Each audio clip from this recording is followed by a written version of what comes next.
Good morning dear students. बेटा last class में हमने पढ़ा था प्रेरित की क्लाइमेट के बारे में, नेचुरल वेजिटेशन के बारे में और डेयरी फार्मिंग के बारे में। ठीक है बेटा, now we read next class.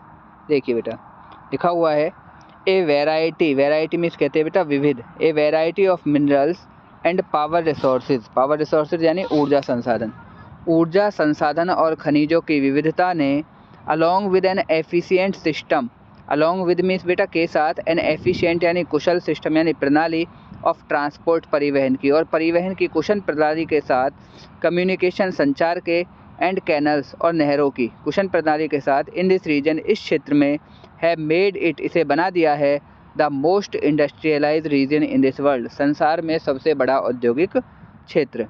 Next है बेटा द वेल्ड्स के बारे में पढ़ेंगे। हमने पढ़ा था स्टार्टिंग में लेक्चर में हम दो ग्रासलैंड्स के बारे में पढ़ेंगे, प्रेरीज और वेल्ड्स। प्रेरित के बारे में हम पढ़ चुके हैं, अब पढ़ेंगे वेल्ड्स के बारे में। और वेल्ड्स कहाँ पर है बेटा? साउथ अफ्रीका में। तो देखिए द टेम्परेट ग्रासलैंड्स यानी शीतोष्ण घास के मैदान ऑफ साउथ अफ्रीका के आर कॉल्ड द वेल्ड्स, उनको क्या कहा जाता है? वेल्ड्स कहा जाता है। Velds are rolling plateaus, velds are means हैं, रोलिंग मीन्स बेटा लुढ़कते हुए, प्लेट्यूज यानी पठार, विद वेरिंग हाइट्स जिनकी ऊंचाई होती है ranging from 600 metre to 1100 metre, 600 metre से लेकर 1100 मीटर तक। दे लाई बिटवीन, वो पड़ते हैं किस किस के बीच? द ड्रेकन्सबर्ग माउंटेन्स, ड्रेकन्सबर्ग पर्वतों के बीच, इन द साउथ ईस्ट, जो कहाँ पर पड़ते हैं? साउथ यानी बेटा दक्षिणी, ईस्ट यानी पूर्वी यानी दक्षिण पूर्व में, एंड कालाहारी डेजर्ट और कालाहारी रेगिस्तान इन द नॉर्थ वेस्ट, जो कहाँ पर है? उत्तर पश्चिम में। ऑन द नॉर्थ ईस्टर्न यानी उत्तरी पूर्वी पार्ट हिस्सा, हाई वेल्ड्स, उनको क्या कहा जाता है? ऊंचे वेल्ड्स, आर लोकेटेड, जो स्थित हैं, that attain a height of more that 1600 metre, जिनकी ऊंचाई कितनी होती है? 1600 मीटर तक, इसलिए इनको क्या कहा जाता है? High welds.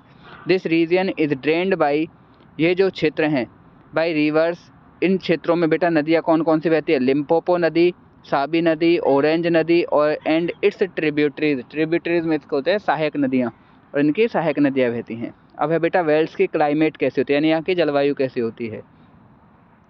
साउथ अफ्रीका यानी साउथ दक्षिण अफ्रीका लाइज पड़ता है in the warm temperate, warm means गर्म, टेम्परेट यानी शीतोष्ण जोन यानी क्षेत्र में, ऑफ द साउथर्न कहते हैं दक्षिणी हेमिस्फीयर, कहते हैं बेटा गोलार्ध को, दक्षिणी गोलार्ध के।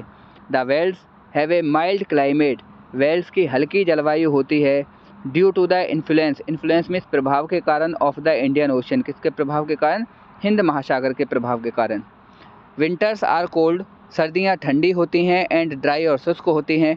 टेम्परेचर्स वेरी बिटवीन, जो तापमान है वो किस किस के बीच होता है? 5 degree Celsius and 10 degree Celsius, इसके बीच ही रहता है। And July is the coldest month, और जुलाई यहाँ का सबसे ठंडा महीना होता है। समर्स आर वार्म, यानी बेटा गर्मियाँ जो होती हैं वो गर्म होती हैं, एंड शॉर्ट और छोटी भी होती हैं। द वेल्ड्स रिसीव रेनफॉल, जो वेल्ड्स है जो वहाँ वर्षा जो होती है बेटा mainly in the summer months, वो कम होती है गर्मियों के महीने में होती है, फ्रॉम नवंबर टू फरवरी, नवंबर से फरवरी तक। Natural vegetation and wild life, अब यहाँ की भी वनस्पति के बारे में और वन्य जीवन के बारे में पढ़ेंगे, जैसे हमने प्रेरीज की वनस्पति और वहाँ के वन्य जीवन के बारे में पढ़ा था। तो लिखा है बेटा ए मेजर पार्ट, एक बहुत बड़ा भाग, ऑफ द प्लेट्यूज, पठार का, इस कवर्ड ढका हुआ होता है, विद ग्रास, घास से। रेड ग्रास, लाल घास, grows in Bush welds, Bush कहते हैं बेटा झाड़ियों में, वेल्ड्स यानी लाल जो घास है वो उगती है झाड़ीदार वेल्ड्स में। अकेशिया एंड मैरुला, अकेशिया कहते हैं बेटा बबूल के वृक्ष के लिए, बबूल और marula grow in the heights velds, वो ऊंचे वेल्ड्स में उगते हैं। द मेन एनिमल्स, मुख्य जो पशु हैं, ऑफ दिस रीजन, इस क्षेत्र के, आर लियोपर्ड्स, वो तेंदुआ है, लॉयंस शेर है, चीतास है, एंड कूडू है। कूडू की पिक्चर आपको दिखाई हुई है, ठीक है बेटा। पीपल, नेक्स्ट टॉपिक है पीपल, यहाँ के लोग क्या करते हैं? द चीफ ऑक्यूपेशंस, यहाँ का जो मुख्य व्यवसाय है, ऑफ दीज रीजन्स, इन क्षेत्रों का, आर एनिमल रियरिंग, वो पशुपालन है, एंड माइनिंग और खनन है। The soil of this land, इस क्षेत्र की जो मिट्टी है, इज़ नॉट फर्टाइल, वो ज़्यादा उपजाऊ नहीं है, तो इसीलिए agriculture is not an important activity, यानी कृषि जो है यहाँ का एक महत्वपूर्ण क्रिया नहीं है, ऑफ दिस रीजन, इस क्षेत्र की। क्रॉप्स आर ग्रोन ओनली, यहाँ पर जो फसलें उगाई जाती हैं, where there soil is fertile, यानी फसलें केवल वहीं पर उगाई जाती हैं जहाँ पर मिट्टी उपजाऊ होती है। एंड रेनफॉल इज़ सफिशिएंट, और वर्षा भी पर्याप्त मात्रा में होती है। The main cultivated crops are, जो यहाँ की मुख्य फसलें हैं वो हैं बेटा वीट यानी गेहूँ, मेज़ मक्का, बरली यानी जौ, ओट्स राई के लिए बेटा, तंबाकू, कॉटन कपास, शुगरकेन गन्ना, एंड पटेटोज़ और आलू यहाँ की मुख्य फसलें हैं। सीप आर रियर्ड, भेड़ें पाली जाती हैं, for the production of wool, ऊन के उत्पादन के लिए। The ship are fine quality, सीप जो है वो उत्तम क्वालिटी की होती है, उत्तम गुणवत्ता की होती हैं। And consist mainly of merino breed, और कौन सी नस्ल की होती हैं, मेरिनो नस्ल की होती हैं। द अंगोरा गोट्स, अंगोरा जो बकरियां हैं, yield for hair and leather, वो बालों के लिए और चमड़े के लिए पाली जाती हैं।